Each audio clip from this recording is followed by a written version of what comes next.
That's why they say, fake it till you make it A. And if you play that game, then you just might make a change. Rearrange all the bad to okay. Take the worst thoughts saying, turn them to a game. Take the best thoughts saying, put them on display. On repeat in your brain till you're feeling no more pain. Never slow yourself down, you can do some more. Push past all the pain and you'll find a door. Open it up and finally explore everything that you thought you could never do before. And even when you feel low, you can still go. Even when you feel slow, you can still go. Even when there's no hope, you can still go. I never answer to no, man, I still go. Go, go, go, go, go, go, go, go, go, go, go, go, go, go, go, go, go. Feel low, you can still go. Go, go, slow, you can still go. Go, there's no hope, you can still go. I never answer to no, man, I still go.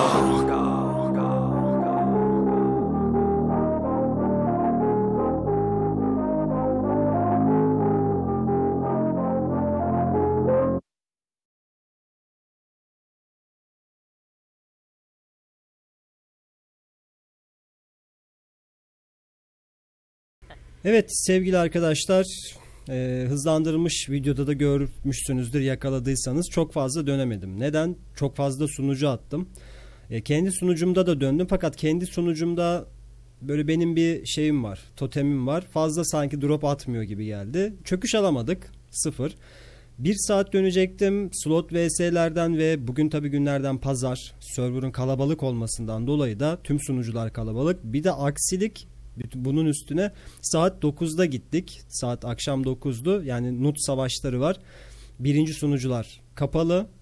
Slotlar yok. Fetih savaşı, nut savaşı olduğu için. İkinci sunucularda da çok fazla oyuncu var. Pazar olduğundan dolayı. Yarım saat kadar döndüm.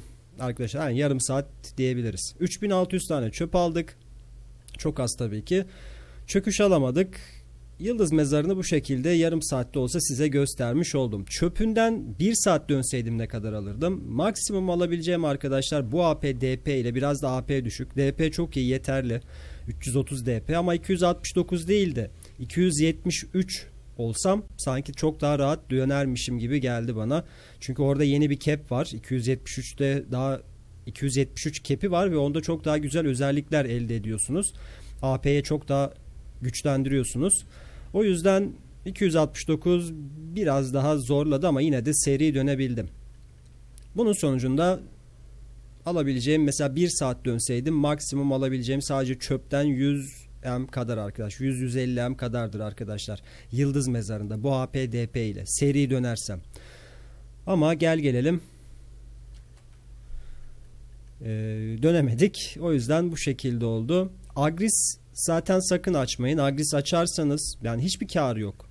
Çöpün yıldız mezarında. Agrisiniz de boşa gider ve su gibi agris tüketiyor arkadaşlar. Yıldız mezarı. Şimdi burası olmadı. Klanla konuşuyoruz arada bir. Klandakilerle. Gayfin dönebilirsek akşam sizlere Gayfin videosu çekerim. Zaten bu videoyu böyle 1-2-3 gün çekeceğim. Kısa kısa önemli anıları böyle videoya derleyeceğim. Gayfin gidersek bir Gayfin videosu çekerim. Gerçi saat 10'a yaklaştı. Garmot'a gitmem lazım. Garmot var. Önce Garmot'a doğru yola koyulalım. Bir de Garmot'ta şansımızı deneyelim bugün. Bir de bugün şöyle bir karar aldım sevgili arkadaşlar. Yani hafta sonları aşırı yoğun olduğu için slot dönmek çok sıkıntı. Özellikle benim gibi şu an mevcut AP-DP'mde olan birisi için çok sıkıntı slot dönmek. Biraz daha yüksek AP'ler olması gerekiyor ki slot vs'yi kazanın, slotu dönebilirsiniz. Ama onda da yine işte slot vs muhabbeti, SC'ler boşa gidiyor. Çok karışık. Bu yüzden dedim Zülfikar en güzeli hafta sonları sen live skill yap. Hem size de bunu da videoya almış olurum. Bu hafta geçti artık. Önümüzdeki hafta sonunda cumartesi günü kimya, aşçılık hangisi olursa veya avcılık, tabaklama bunlardan yaparız. Hafta sonunu bu şekilde geçiririz. Yine hani en karlı hangisi olursa onu yaparız. Ona odaklanırız daha çok. Böylece hem life skill'imizi de geliştirmiş oluruz, yaşamımızı. Hem de ek gelir olarak cumartesi pazar günleri hafta sonları başımız ağrımadan sakin güzel paramızı kazanırız diye düşünüyorum. Bakalım. Bence çok da güzel olur. Size de öneririm. Aynı zamanda da göstereceğim zaten.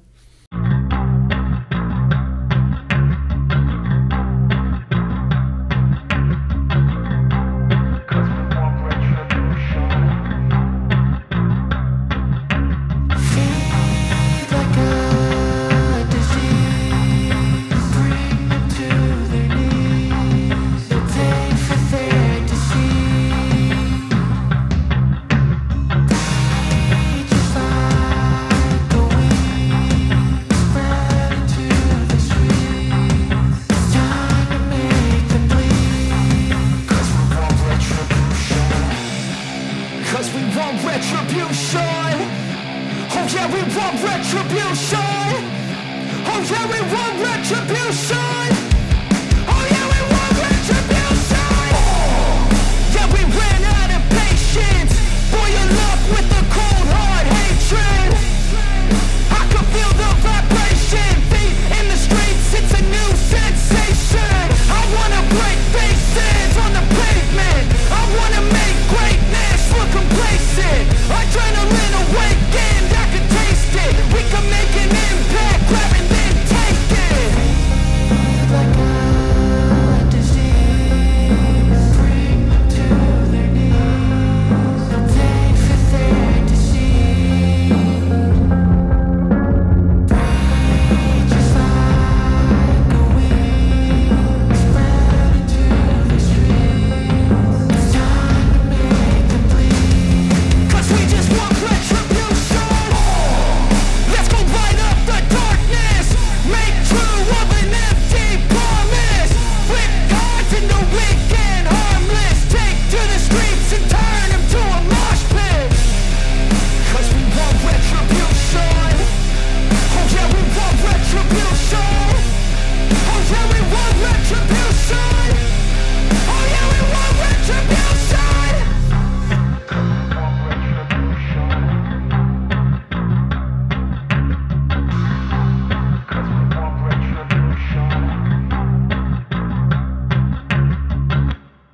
But if I lay down and I play dead and I stay dead, maybe you'll get sick of being the monster out of my head, under my bed.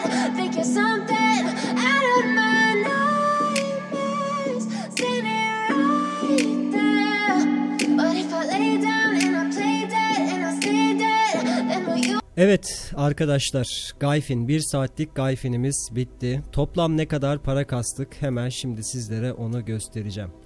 Öncelikle ata bir bakalım. Toplam 36.668 adet çöp kastım. Peki nasıl kastım? Birincisi yukarıdaki agrisim açık. İkincisi arkadaşlar şu nişanlar ile alınabilen, meydan okuma nişanları ile alınabilen buradaki şu agrislerde, yumurtalar diyoruz biz buna. Agrisin altın kutsaması, yani ikinci bir agris olarak işleniyor bu. Bununla birlikte ve 2 de SC, hatta şunu bir durduralım, boşa gidiyor. 2 SC sonucu 36.668 adet çöp kastık arkadaşlar Gayfin'den. Şöyle bir şey var. Normalde 40-41K'yı görüyordum. Bugün biraz daha geride kaldım. Tam vuramadım slotlara. Ondan dolayı biraz 36 oldu. Toplam 612M sadece çöp parası. 2 tane de arkadaşlar Tungrat kemer düşürdük. Bunun da tanesi 111M. 220M de bunu dersek 830M saatlik Gayfin'den para kastık. Ama tabi bunun dediğim gibi etkisi daha çok şu agrisin altın kutsaması oldu buna. Daha çok etki yapan. Bu olmazsa ne kadar kasardım? 800 dedik. Yani 500-600M yine gelirdi. Rahat bir şekilde. 500M gelirdi. Ve saatlik 500M de Gayfin için çok çok iyi arkadaşlar. Ve bu parayı sadece siz bireysel tek kazanmıyorsunuz. Tüm ekip, parti kazanıyor. Yani buradaki 5 kişi de hemen hemen bunları kullansaydı yine aynı çöpü alacaktı. Zaten her birimiz hemen hemen birer tane de Tungrat aldık. Yani çok güzel, çok temiz parası var Gayfin'in, ama dediğim gibi tek dönülmüyor ve biraz daha AP, DP gerekiyor. Benim AP'm bile buraya şu an az. Partide kaynadık işte, sağ olsun klandaki arkadaşlar yardımcı oldular. 273 kepine girseydim eğer, 273 AP, 340 da DP olursa çok güzel, çok daha iyi randıman alabilirdim buradan. Tabii 281 AP'den bahsetmiyorum, o çok çok daha iyi olurdu.